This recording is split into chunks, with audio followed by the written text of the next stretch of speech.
ദേശാഭിമാനി മുഖപ്രസംഗം 2025 ഫെബ്രുവരി 5. റെയിൽവേയിലും കടുത്ത അവഗണന. കേന്ദ്ര ബജറ്റിനൊപ്പം റെയിൽവേ ബജറ്റിലും കേരളത്തെ പൂർണ്ണമായി അവഗണിച്ച കേന്ദ്ര സർക്കാർ ഭരണഘടനാ നൈതികതയെ തെല്ലും വകവയ്ക്കുന്നില്ലെന്ന് ആവർത്തിച്ച് വ്യക്തമാക്കുകയാണ്. BJPയും അവരുടെ രാഷ്ട്രീയ മിത്രങ്ങളും ഭരിക്കുന്ന സംസ്ഥാനങ്ങളെ വഴിവിട്ട് പരിഗണിക്കുകയും മറ്റുള്ളവയെ പൂർണ്ണമായും അവഗണിക്കുകയും ചെയ്യുമ്പോൾ തുല്യ പരിഗണന എന്ന ഭരണഘടനയിലെ ഫെഡറൽ തത്വവും കേന്ദ്രം മറക്കുന്നു. കേരളത്തിൻ്റെ ന്യായമായ ആവശ്യങ്ങൾ ഒന്നുപോലും റെയിൽവേ ബജറ്റിൽ പരിഗണിക്കപ്പെട്ടില്ല.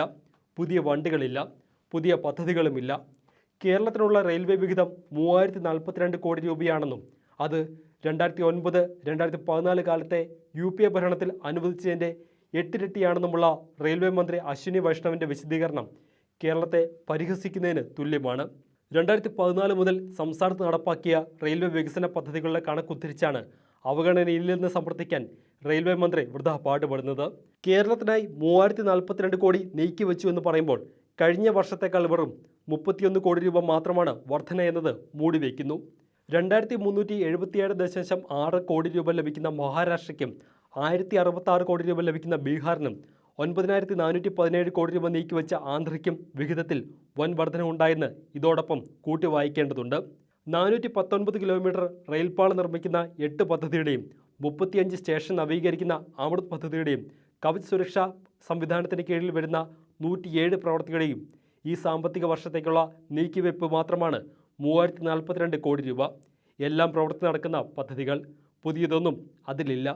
കേരളത്തിൻ്റെ ന്യായമായ ആവശ്യങ്ങളൊന്നും പരിഗണിച്ചതേ ഇല്ല എന്നത് നാടിനോടുള്ള വെല്ലുവിളിയായി വേണം കണക്കാക്കാൻ.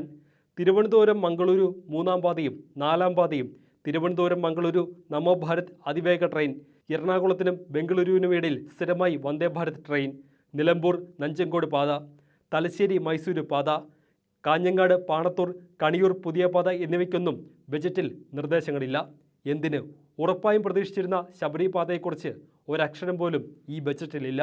ഫണ്ട് വിഹിതം സംബന്ധിച്ച് സംസ്ഥാനവും റെയിൽവേ മന്ത്രാലയവും റിസർവ് ബാങ്കും ഉൾപ്പെടുന്ന ത്രികക്ഷി കരാറിൽ ഏർപ്പെടണമെന്ന കേന്ദ്ര നിർദ്ദേശം കേരളം ഇതുവരെ പാലിച്ചില്ല എന്നതാണ് ഇതിന് കാരണമായി മന്ത്രി പറഞ്ഞത്.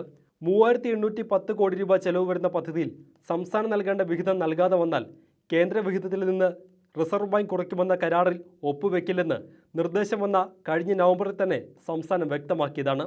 പദ്ധതി തുകയുടെ 50% കിഫ്ബി വഴി വഹിക്കാമെന്നും ഈ തുകയെ സംസ്ഥാനത്തിൻ്റെ കടമെടുപ്പ് പരിധിയിൽ നിന്ന് ഒഴിവാക്കണമെന്നും ഡിസംബറിൽ മുഖ്യമന്ത്രി പിണറായി വിജയൻ്റെ അധ്യക്ഷതയിൽ യോഗം ചേർന്ന് കേരളം വ്യക്തമാക്കിയിരുന്നതുമാണ്.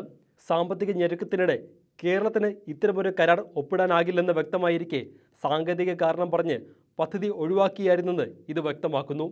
നമോ ഭാരത് ട്രെയിനുകളും വന്ദേ ഭാരതും അനുവദിക്കാത്തത് സംബന്ധിച്ചും റെയിൽ മന്ത്രിക്ക് വ്യക്തമായ മറുപടിയില്ല.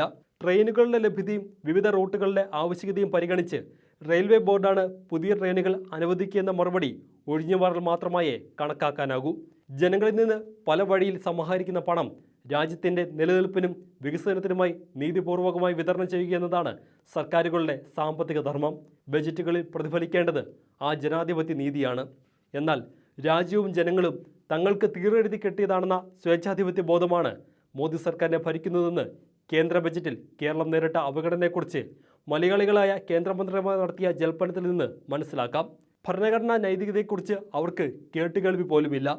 ഭരണഘടനയോടും അതുവഴി ജനങ്ങളോടുമുള്ള ഉത്തരവാദിത്വമാണ് ജനാധിപത്യ സർക്കാരുകളുടെ കാതലെന്ന് കേന്ദ്രത്തെ ബോധ്യപ്പെടുത്തുന്നതിന് അതിശക്തമായ പ്രക്ഷോഭങ്ങൾക്ക് മാത്രമേ കഴിയൂ.